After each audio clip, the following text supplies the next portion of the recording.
All right, and this is the commentary number two. I started this off one with gratitude. Uh, honestly, very grateful to have this ability and moment in this life to draw uh, and to share with you. And so I gave him little legs down there underneath his butt, kind of curved the toes inwards. I finally found that orange that I was looking for yesterday, and I wanted to show it off. So as you could see behind my big old head, so I'm going to smear the orange around the shoulder and then loop it up. Kind of figuring out, putting on more paint. But at this point, I started to smear the red behind him, and so I had to kind of like fix that. Then I went for the orange on the other arm,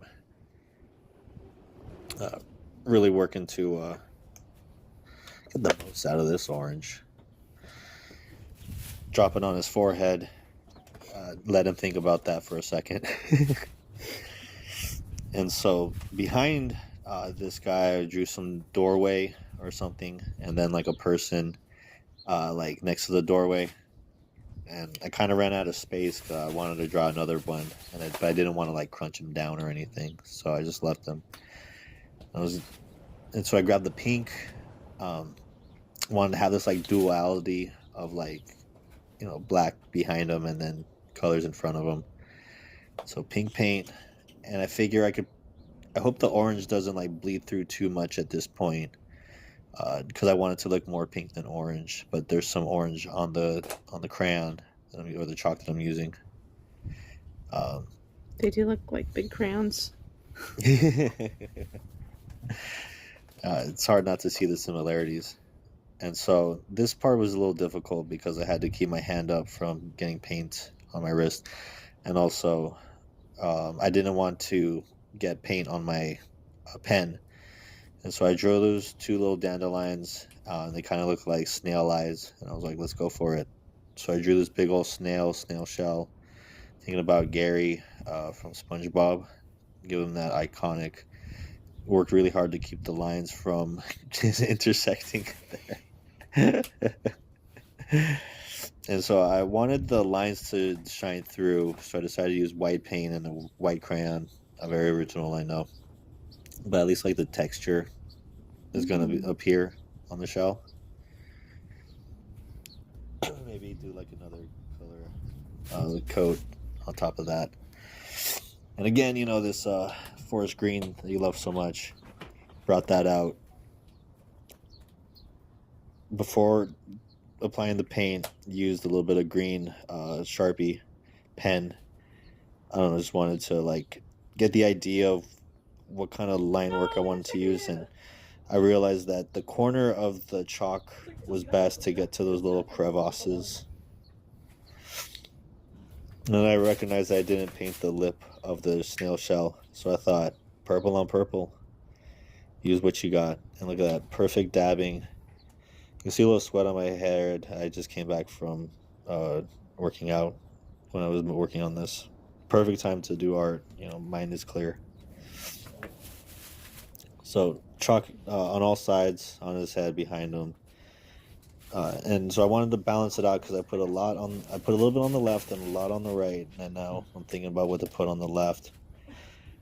And so I wanted to use like brown at the bottom corner, but I don't have brown right now. So then I drew this little like sad guy. Again, keeping my wrist up.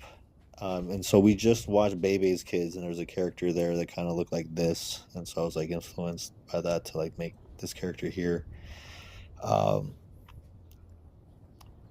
Here I'm making like eyebrows for eyes, but only make one with the space I have. Totally fine. Now check this out. Boom. Notice anything different? The crayons are on the right side?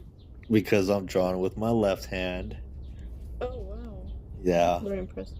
Thank you. Practice during high school while everyone else was studying. And was just really enjoying drawing with my left hand. Decided to finish off the skeleton. It didn't start off as a skeleton, but once I made the teeth, I realized it's a good way to go. and gave a little carpal tunnel and rib cage. Uh, I was remembering Senora's skeleton from a story I wrote earlier in life, and so I wanted to give this skeleton a little sombrero, influenced by that sombrero and the eyes looking like that. I wanted to do it again, but this time with like a trench coat person. Think of like H. Holmes or something like that. And so give him a tie and a collar and everything, and yeah, just really going ham on the black. Decided to apply it to his coat. Really shady. You could say that again.